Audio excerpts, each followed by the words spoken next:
The second thing we did was we organized beyond our limited structure. We had a very part-time secretary, a full-time youth pastor, and myself. And knowing that we needed some staff in order to turn things around and recognizing that we really only had 5 youth coming to the church, I just couldn't justify a full-time youth pastor and made that difficult decision to ask him to move on.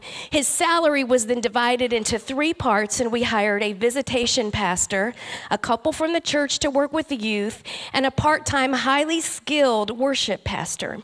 2 years in, we needed a children's pastor, but we couldn't afford to hire one.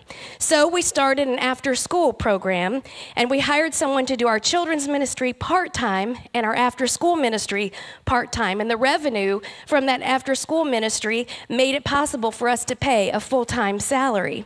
We're now at the point where we're going to separate those two, and we're going to make our children's pastor position full-time. The few volunteers that we had, we were quickly putting them into places of leadership and giving them job descriptions, and we were telling them that they were going to be treated as unpaid staff. We started asking questions like, how did next-level churches structure themselves? What boards and committees needed to be streamlined or done away with? And we essentially created a ministry board and a money board. What bylaws needed to be changed if we were going to be spirit-led rather than be led by tradition? We quickly moved to the ratification of leaders rather than having a beauty pageant or a popularity contest. What kinds of changes did we need to make in worship if we were going to behave like a larger church? Larger churches actually practiced their worship music. People didn't just get up and say what they wanted to say before they sang a solo. The pastor didn't take prayer requests from the floor on Sunday morning. Larger churches were using multimedia and doing things with excellence, and they offered children's church during the duration of the service. What wasn't working that we needed to do away with was having a Sunday night service really the best use of our time and resources? What spiritual diet?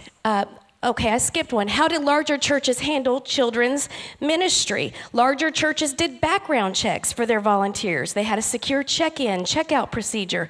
Nursery policies were quickly put into place, and extra measures were taken to make sure our nursery was as clean as possible. I either skipped one or one was eliminated. I think one was eliminated. It is what spiritual diet did larger churches offer during the course of a week? How did larger churches communicate? Email groups were established, a website was developed, text messaging systems were put into place for various ministries that enabled more effective communication. Intentional ministry began on Facebook, and this next year we hope to have a Facebook pastor assisting our team. Now, our lobby could only hold about 50 people comfortably, and we had very little children's ministry space, so we quickly did a capital campaign, and we added on a $350,000 addition that was paid for in 2 years. We resealed and restriped our parking lot to create more spaces. We renovated office space and other space to make it more usable. Growth was immediate, and it was a result of these strategic changes.